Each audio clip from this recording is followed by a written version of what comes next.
In a universe that almost is, just out of reach beyond the edge of reality, mysterious forces underlie the fabric of existence. Energematrice 6, the very energy of creation, serves as both the elixir of life and the arsenal of destruction for its human and not-so-human denizens. Crushing darkness, whose source they cannot fathom, grips the cosmos and its people. In anguish, they dream of the long-foretold bright star. Join us as we embark on an epic journey, exploring the universe of Energematrice 6.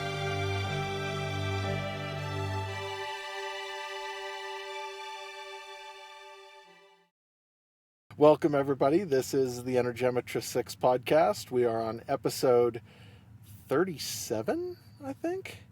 And we are doing part 3 of the Vale of Mysteries, and beginning that, we're doing the interval and chapter 14.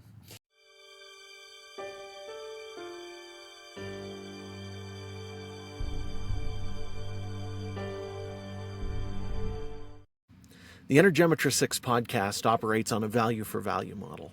That means that we hope if we provide some value to you in your life, that you'll return that to us in whatever way you can manage.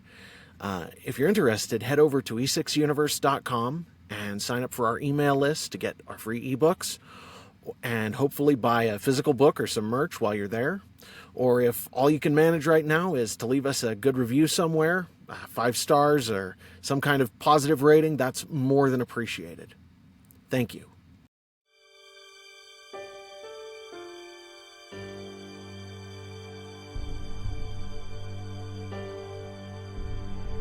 This is the Vale of Mysteries, part 3, Invasion. Interval. He had beaten the odds for too long. He'd known something like this had to happen to him eventually, but not with the girl along.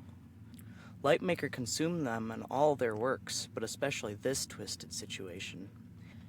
He checked the scanners again, hoping he was wrong, but knowing deep down that he wasn't. Then looked outside at the streaks of light dogging his heels. He had spent most of the life he could remember in the battle against them. He'd visited Earth, the heart of their power, too many times to remember. Even after Lastus killed his father, he'd redoubled his efforts, rescuing the innocent from them wherever he could. He couldn't get to Earth now. It was ringed with sensor networks and defenses so thick it would take a miracle to get through alive. Getting through undetected was flat impossible. The billions who lived there were held captive, their lives barely better than those of animals. There was a chance that he could make it to the moon or one of the other inner planets, but not a good one. And there would be no one there to greet him if he did. Whatever dregs of humanity remained free in the universe stayed as far away from Sol as they possibly could, except him. He'd known he was going to die someday, that his refusal to take to his heels and run away from the monsters would end him, and he'd tried it once or twice. He couldn't. It would have been a betrayal of all his father lived and died for, and now it was all he knew. Hurting the enemy in any way possible, and freeing whoever he could from their grasp. What impulse had possessed him to bring the girl along on his wild crusade? He still wasn't quite sure. Utter hubris, probably. She was like his kid sister. He knew the comparison irked her, which was one reason he made it, if he was being honest with himself. He smiled and glanced over to where she sat, bent over and fiddling with something in her lap. She was always building some kind of gadget or experimenting with something new. It reminded him of his dad. He smiled again, as much a grimace as a smile, filled with pain. Again he looked down at his scanners and shook his head. "There's no way out of this one," he said. He could sense her trademark challenging glare on the back of his head. Are you feeling guilty again? I told you it was my choice. I do get to make my own choices, you know. He just shook his head again in response, unable to meet her eyes. She asked, Where are we going? "Going to Sol. No choice. No other chance to evade. Not out here." His voice must have carried his defeat, but her tone never changed. She didn't even seem worried, She nodded. Well, when we get there, I need your help. He did look up and catch her eye then, surprised. What? She smiled fairly, but with some real humor, and, he thought, maybe a bit of fondness. She held up the device she'd been tinkering with. It's my turn to save your butt this time. But we have to get this closer to them than to us. And it'd help if we weren't moving so fast. She jerked her thumb in the general direction of their pursuers. There was a glint in her eye that he hadn't seen before as she said, I'm glad I came along. I've been looking forward to this for a long time. All right, and that is the end of the interval. This is Chapter 14 of the Vale of Mysteries. How about you read that quote, Luke? I don't know what evil force it is that oppresses the abyss, but it's far beyond the likes of Lastus Rowland or Lana Trent. They're just human beings, even if they are megalomaniacal narcissists. The Watcher frightens me more than they could ever hope to. Recorded exactly as passed down from Paul Cassizia to Taran Galton, Keeper of the Mysteries, year 302 NST. Around them, the spaceport was suddenly in pandemonium. Any people they could see were running for cover. Nate looked at Lissa, then pointed up the ramp into Adamant, clamping his hand back over his ear to run up the ramp, then smacking the airlock activation to open it. As soon as they were inside and the airlock snapped shut behind them, the sound went from a deafening wail to a muffled, barely audible whine. Nate headed for the bridge, calling over his shoulder, Lissa, you better come strap in. He found Shannon in the command chair, her eyes fixed on her screen. What's going on? Nate asked. There's two things, coming down on us. She was obviously distracted, but she replied quickly enough. How close? Should we get in the air? Nate was already heading for a seat. Everyone else on the bridge was seated except Lissa, who had come in behind him. Shannon shook her head. They're not going fast enough to actually destroy the city. And if we take off now, we'd better not plan on coming back. Flight control gets prickly about this stuff, and we really could hit somebody. It looks like they'll be about 5 minutes apart. And I think they're both using Retin Drive. Or they were. The second one is big. From off to one side, where he stopped, Nate could see dread in her eyes, and her scowl was unlike any she'd shown since he came aboard. What is it? Nate asked. It looks like a changed destroyer. Nate nodded grimly. Well, that explains the dream. When I dreamed about Sullus, something fell out of the sky and hit me on the head. Shannon gave him a curious look, but all she said was, The first one should be coming in about a minute, and it's headed straight for us. It's about our size. Flight control just let us know there's been no communication, but I think they might be wrong. She did something on her panel, then looked over at Nate with a half smirk. Thought so. They've been using a field communication system. It uses E6 for comms. I hadn't been listening because nobody here uses them. Just then, a voice came over the bridge speakers. I say again, this is Travis Retin on Earth's Revenge. Look out below. I don't know if anybody can hear us down there, but we're coming down whether we like it or not. Gonna be a hard landing. Nate nodded. Somebody else from the Milky Way. Makes sense if that is a changed destroyer following him. A thought struck Nate, and he added, Shannon, can you signal him to land in the empty berth next to us? And relay that communication to the flight control. We can at least do that much. Shannon gave him a thumbs up, then spoke. Revenge, this is Adamant. Sending you a marker. It will bring you in near our position. There was a fuzz of static. Then Travis's voice came back over the comm. Shannon? Is that Shannon? Infested void, girl. It's good to hear your voice. Shannon grinned. Yeah, that's Travis. Then she scowled reflexively as if from long habit. She grumbled. And he's bringing trouble, as usual. From the hatch, Andrew said, Travis? What? Here? Shannon snorted. He's coming down on us, right about... The entire bridge jumped. knocking Lissa off her feet and staggering Andrew even though he was holding on to the hatchway. The noise was painful, even through Adamant's hole. Shannon winced. Now. Recovering his balance, Andrew shook his head. Well, that probably didn't hurt us, but I'd hate to see what his landing zone looks like. After a moment, he added, Not to mention revenge. Shannon was already trying to calm even as Andrew spoke. Revenge, come in. This is Adamant. No one answered, and Nate brushed past Andrew, heading for the outer airlock.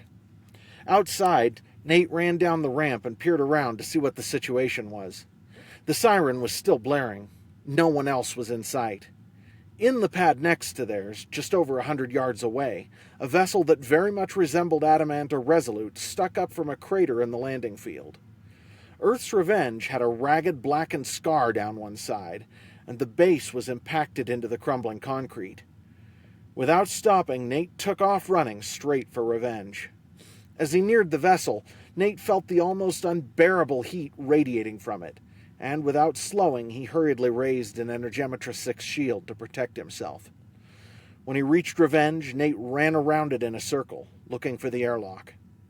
Halfway around the ship, he found it, mostly buried in the concrete, with only a hand's breadth sticking up above the ground.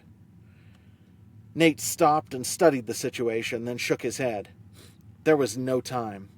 Nate could see a way to unblock the door, but the collateral damage... He shrugged and reached into the fields, then reared back and punched the concrete next to where the airlock was buried, both pushing and pulling with the fields. The concrete shattered. A great chunk of it came loose and blasted into the air, landing 50 feet away in the center of the walking lane. Riley, fleetingly, he wondered what Ty would say if he could see. That push-pull with Energematrice6 was far from a simple maneuver. It took 3 more great blows to open a hole big enough to access the airlock. Breathing hard, Nate stepped closer, preparing to break it open. But before he could, it slowly began to slide to one side. Inside, he could see a boy who looked about 16, throwing his weight against a lever, pushing to manually force the airlock open. Behind him was a girl who looked 10 or 11. Nate stepped to the door and, using Energematrice6, he pushed in the same direction as the boy, presumably Travis. The airlock slid open halfway, and Nate reached a hand down to help them both out. The boy, who was tall with blue eyes and brown hair, came first. He winced at the heat radiating from the outside of the craft and the ground beneath until Nate pulled him inside his own shield. Next, he reached down for the girl, short and solidly built, extending his shield further to protect them both. The hole he'd opened wasn't large, but for the 2 of them it was more than enough. Sirens still wailed all around, and Nate knew they wouldn't be able to hear him. Instead of speaking, he motioned toward Adamant and hesitated before laying a shield over the surface of the ground, allowing them both to follow with relative ease. All 3 had to pick their way back through the crater and wreckage, both from the initial impact and his own efforts. As soon as he was clear of the worst of it, Nate started jogging. When they reached Adamant, Jesse and Ty were waiting at the bottom of the ramp, watching him. Andrew, Lissa, and Rachel all stood higher up on the ramp with their hands over their ears for the siren. It was so loud that Nate didn't even bother trying to say anything. He just led the way back up into Adamant. After they had all come back through the airlock, Andrew closed it behind them. Nate nodded to the 2 newcomers, but instead of addressing them, he looked at Andrew. "How long do we have?" Andrew shrugged. Only a minute or 2. It depends on how hard they decide to hit. We should probably strap in. This could be really bad. Nate motioned to Travis and the girl. "We can get acquainted later. Whatever was following you is coming down even harder than you did." They both nodded, though the girl was holding her side and looking pained. It didn't stop her from following as they all headed for the bridge. On the way, Nate asked Andrew, "Do we have any kind of shields that work on the ground?" Andrew laughed grimly. We could turn on the particle shield. Wouldn't help with anything much bigger than your head, though. Other than that, we've got nothing. Nate paused at the hatch leading onto the bridge and looked back at Andrew. "Do it." As they entered the bridge, Shannon looked at them with a grimace. Flight control says to batten down and strap in. She looked doubtful. They seem to think this impact will be survivable. Outside the bridge window, they could all see a small, short-distance craft tucking in underneath the larger ship across from them. Instead of proceeding to sit down in a seat and strap in like the others, Nate stooped down to pick up the tungsten cube from a compartment on the bottom of his seat. Then he stepped to the wall of the bridge and laid his other hand on it and opened his senses to Energematrice 6. "Tell me when you have the shields on," he said. "I've told you the reason I want to come here was a dream. Well, at the end of the dream, something fell out of the sky on my head. I've got a feeling we're going to need all the protection we can get." Okay, you've got it. Andrew said. We have about 30 seconds left before whatever that is touches down, and it's moving way too fast. People are going to get hurt. Nate nodded and stretched out with Energematrice 6, searching for the ship's defensive shield. When he found it, he reached out to the planet below them. He wasn't entirely certain how Paul had attached Hope 1's particle screen to the nearby moon, but it gave him an idea. Nate reached out through the sigil of mysteries and poured his power into the ship's shield, simultaneously bracing himself against the planet's mass. Behind him, Andrew was counting down. 7, 6, 5, 4, 3, 2, 1. The impact made Revenge's landing seem positively tame by comparison. The ground leaped and bucked like a wild thing. Nate had anchored himself to the ship as he anchored the ship's shield to the planet itself. He felt the motion, but didn't pay it much attention, too busy trying to fortify the ship's shield. He did notice a moment later, though, when what felt like a mountain crashed down on the ship's shields from above, taking all the power he had infused into them in a bare instant. The shield held, and whatever it was skipped off. Then the ship shuddered again from the secondary tremor when the object hit the ground nearby. The aftermath was total stillness. Nate groaned and flopped down into a seat, while Andrew stared out the front window of the ship at what might once have been a building, still clinging to a big hunk of the ground beneath it. The mass of wreckage, which was larger than adamant itself, sat directly in front of them. Everyone was on the bridge, Nate saw now, and they stared either at him or the massive, twisted mess of metal and scattered rock and building materials. They were all a bit dazed, but whether it was the original impact or the piece of city that had come so close to turning them into pancakes, Nate couldn't tell. Nate grinned weakly at them all. "Told you something fell on my head." Characteristically, Andrew was the first to recover, and his eyes were already on his instruments. He remained silent, but there was something in the set of his shoulders that Nate noticed despite his exhaustion, heavy as it was. Obviously furious, Andrew rose from his chair and crossed the bridge so fast he seemed to teleport, right to where Travis had strapped himself into a seat beside Nate. Eyes flashing, Andrew demanded, What did you do? Travis flinched, but he came back almost immediately. It's not like I invited them. Not invited? There are dozens of them. Travis, they're coming. Travis shrugged, but he nodded grimly. We'd better get out of here. There's no stopping them. Nate was looking back and forth between the two, and he held up a hand. What? Stopping who? Andrew turned to him. Nate, there are dozens of those ships an hour or two out. The sensors can't even get a good count. The signatures are interpenetrated. The best estimate I got was 40. Travis winced again. Closer to 50 or 60. The really big ones are a few hours behind. Shannon snorted. Travis, always bringing trouble. Look, I don't know about you, Travis said. but I didn't exactly come here on purpose. I don't even know how it happened or where we are. Laura cut in. We can't leave. We don't know whether any of the monsters survived the crash. We can't leave these people to them. Travis laughed incredulously. What? Have you forgotten? We can't even kill one of them, much less a whole ship full. You've lost your mind. Laura pointed at Nate. He can.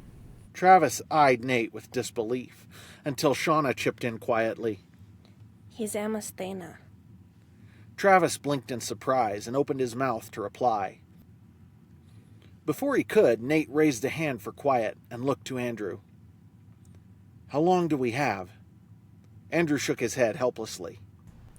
Half an hour? 40 minutes? They're already coming into orbit. It depends on how fast they want to be going when they land.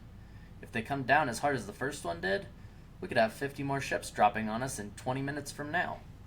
Nate looked to Travis. Were they following you or coming to solace themselves?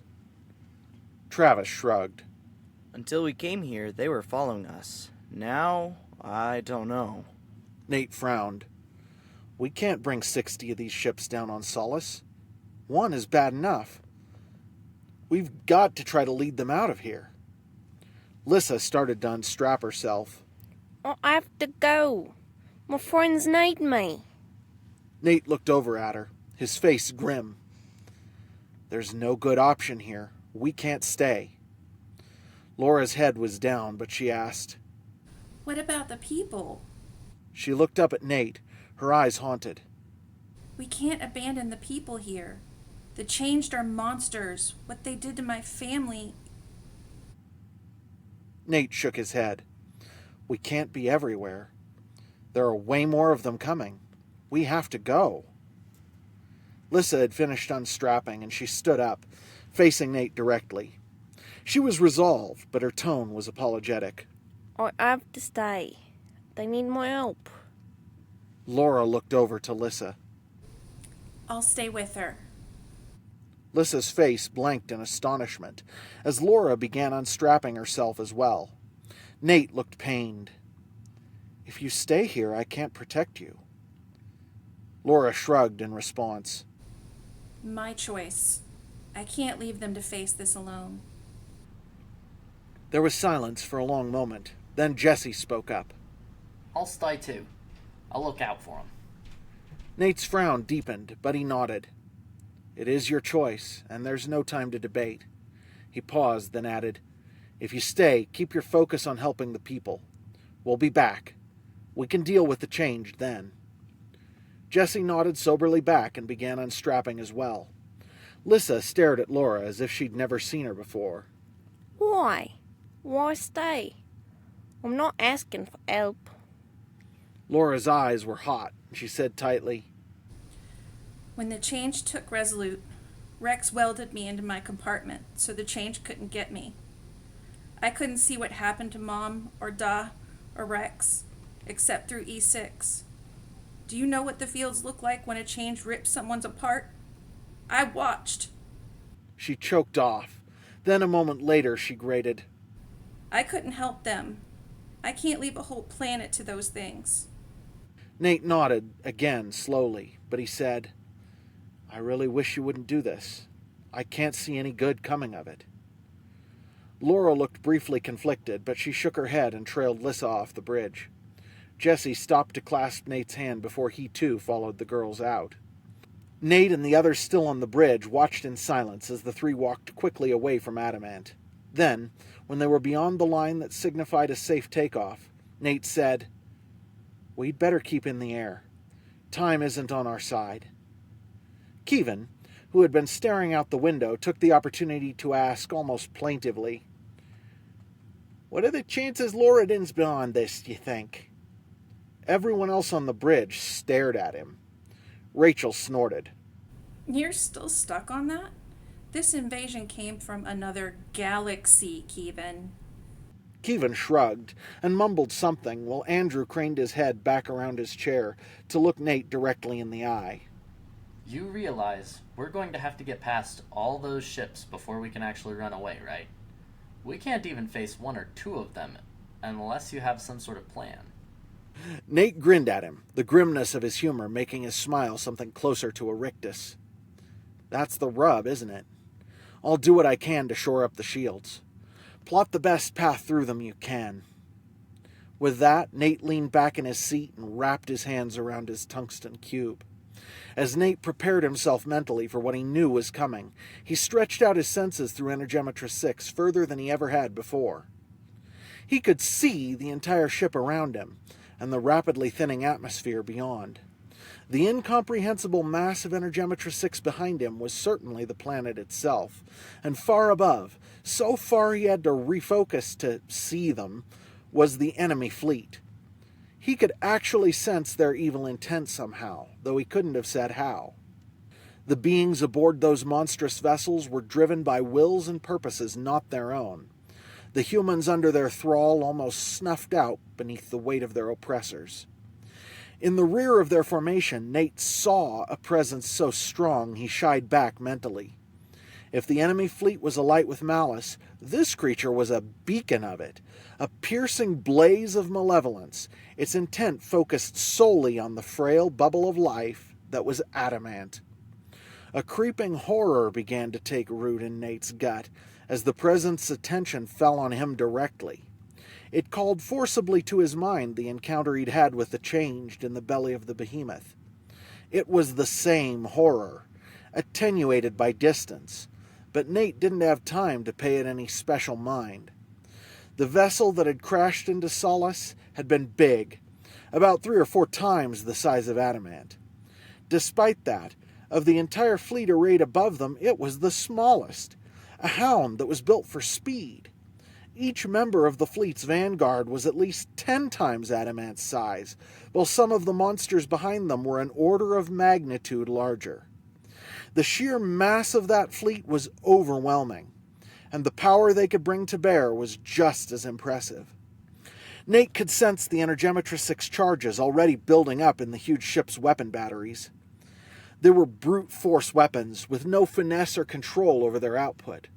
Still, the amount of raw energy those ships could throw was monumental. For a moment, he quailed at the thought of facing that firepower. He had never used even a fraction of the Energematrice 6 required to turn back such a tide. But there was no choice. It was time to face it or die under its onslaught. Nate focused his attention fully on the fields, and on the sigil of mysteries with its lensing effect. Now the question was how much power he could actually handle. "Nate?" Andrew asked. Then again, after a pause, "Nate?" There was no response for what felt like a very long time. The seconds ticked by as Andrew watched the enemy loom closer and closer on the plot in front of him. Slowly, the tremendous force of their thrust subsided, and their retin drive began to come online, bringing artificial gravity and its inertial sump along with it. When gravity had returned to normal enough for him to move, Andrew turned in his chair and looked back at Nate. Nate was completely checked out, evidently deep in concentration. Whatever the case, it left Andrew with no doubt he was on his own, and he muttered, "Abyssal void." From the corner of his eye, Andrew saw Shannon eyeing him with concern, and he turned to her. "I have to decide whether to take a path directly past them, which is the shortest route out, and gives them the least time to shoot at us, or to go oblique, which means they're going to have a harder time hitting us, but it'll take longer to get clear." Andrew jerked his head sideways. "And he's not going to be much help." Shannon shook her head. Come on, Drew. You got hurt when we were running from them. But you can't let that stop you. You're leaning on him too much. I understand why, but you've been making decisions like this ever since Dad died. Nate trusted you with this. Andrew closed his eyes for what felt like a long time, longer than they could really afford, then nodded sharply and began inputting a course into their computer. The first blast of raw power that impacted Adamant's shields didn't come as a surprise exactly, but Nate's attention had been on testing his limits. As he felt the Energematrice 6 battering at the shields, trying to overwhelm them and sweep through the ship, he focused on drawing power out of himself and the world around him, through the sigil and into the shields. If even a fraction of the attack got through, it would vaporize them instantly. The raw power it took was tremendous, almost unimaginable to him even now, but he did it. In fact, he did it easily, without really straining himself. The amount of energy he could use with the sigil was so vast, he found that when he tried hard to draw raw power, the difficulty was actually in restraining and controlling the flow, rather than creating it. The trouble was the entropy it created. As he pushed Energematrice 6 into the shields, it gathered rapidly, like negative energy flowing out of his hands into the tungsten cube. He couldn't control the stuff, but he could see it if he concentrated properly. It was like thick, foul whirls of darkness, reaching out of him and sucking the life energy out of the world. There was no stopping it. It simply happened. After a moment, he realized his tungsten cube was almost gone. All that was left was a pile of dust in his lap and a few fragments still clutched in his hands. Andrew wasn't going to be happy, but Nate pulled his hands out of his lap and slapped them against the bulkhead behind him. Then the enemy assault intensified, and Nate lost the ability to concentrate on anything beyond the next wave of power colliding with the shields and ripping at them, then reacting with the previous barrage to create unpredictable explosions or even, once or twice, huge chunks of matter. Was that ice? He reached out and shattered them, blasting them outward in a way as the ship would have crashed into them, leaving pieces, some the size of small buildings, to rain down on the planet behind them. He couldn't spare them a thought. All his attention was required just to meet the next onslaught. An ugly certainty that he'd made the wrong decision had taken hold of Andrew. This was taking too long. The wave of power that crashed into them, sleeting off the shields and into the void, definitely came closer to overwhelming them than the last one. Nate had held out for almost 30 unbelievable minutes under conditions Andrew could never have imagined, until he saw those incredible waves of energy, and they were only halfway through. The range was slowly opening up, but he'd taken them on the long route. It would be another 30 or 40 minutes before they were far enough away that the last enemy could no longer effectively hit them. Another wave of power sliced in, and their shields were completely shattered for a gut-wrenching few seconds before Nate managed to restore them. The strain on Adamant's systems was showing too. Their shields were a simple system, but the secondary capacitors were at their thermal limit, and it was all Andrew could do to force himself to maintain his focus, knowing that now, when it mattered, he was blowing it. In panic, he almost reached out to Energematrice 6 to lend his own strength to Nate, but he couldn't. Whether from fear or simple prudence, he couldn't tell. Andrew sat there for what felt like a very long time, but could only have been seconds. His senses focused on the titanic struggle going on around him, feeling like a coward. Then, finally, he forced himself to stop and adjust their course once again, jinking to keep their heading as unpredictable as possible. "Help him!" Andrew cried, trying desperately to gain any advantage he could over the maelstrom of power lashing them from every direction. Nate was so focused, the fact that he was getting tired crept up on him unaware. His mind losing its quickness and a flagging in his ability to direct his energies hit him suddenly. The bulkhead behind him was losing its integrity as well. It was a good thing it backed up onto an interior corridor instead of space itself, he thought. A wave of power came in and nearly crushed him, his mind having wandered for just a moment. He knew then that he was losing it, and he struggled to gather himself to meet the next onslaught. As if the enemy had sensed Nate's weakness, the pause before the next attack was longer, and the next volley of power that blasted out of the enemy armada was by far the strongest yet. It must have required the full armament of every enemy vessel in range to create such a barrage of interpenetrated power. All he could do was contract his shield closer around Adamant and hold on. To his surprise, his strength was enough, just barely, to bear up against the tide. Until it wasn't. The brunt of the blow had torn his shield to shreds, and the tail of the attack streaked on to strike them unopposed. Then, as the energy reached Adamant's hull, another presence joined Nate, and a new shield formed, tight to Adamant's skin. Adamant's new defense was flimsy and thin compared to Nate's, amplified by the sigil, even as tired as he was, but it was just barely enough to deflect the last remnant of the enemy's wave. Almost instantly, that presence was joined by a second with a cry of fear so primal he actually felt it through the energy fields themselves. Then Nate felt another joining him. Rachel's presence, buoying him up as her own shield took the brunt of the following attack. His relief was beyond words, but he still couldn't spare the time for more than a brief burst of gratitude. John joined them next. A moment later he felt Ty, then Kevin, then Shannon and Shauna at once, all adding their own efforts to his. There was no communication as such, but they followed his lead as he formed a shell to protect the vessel from a wash of gray, then deflected a gout of red around him.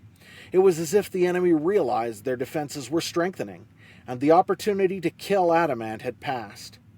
Either that, or they had overloaded their weapons, because the enemy's fire slackened noticeably following that tremendous barrage. After that, Nate and his friends fended it off almost casually. Nate, having recovered himself enough to actually move his hands away from the holes he'd just made in the wall behind him and onto metal that was beginning to crumble but still relatively intact. As the fight wore on, his friends slowly lost their own edges, and he could tell the entropic shock was hurting them all. But none wavered. Even the two comparatively much smaller presences that had joined him first, the ones he knew must be Travis and the girl, were hanging on.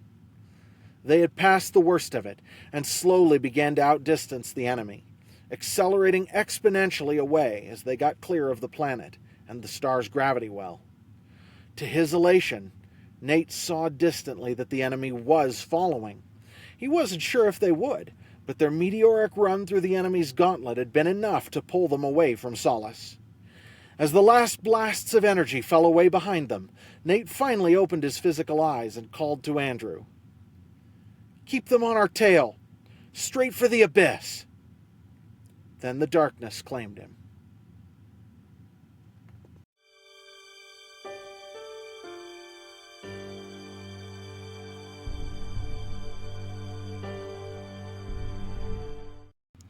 The Energematrice6 podcast is made possible by North Arrow Coffee. North Arrow Coffee is the pro-life coffee company where 15% of every purchase goes to support organizations like Crisis Pregnancy Centers, whose purpose is to support women in the most difficult situation of their lives. If you're interested, head over to northarrowcoffee.co and use promo code E6 to get 10% off with your order.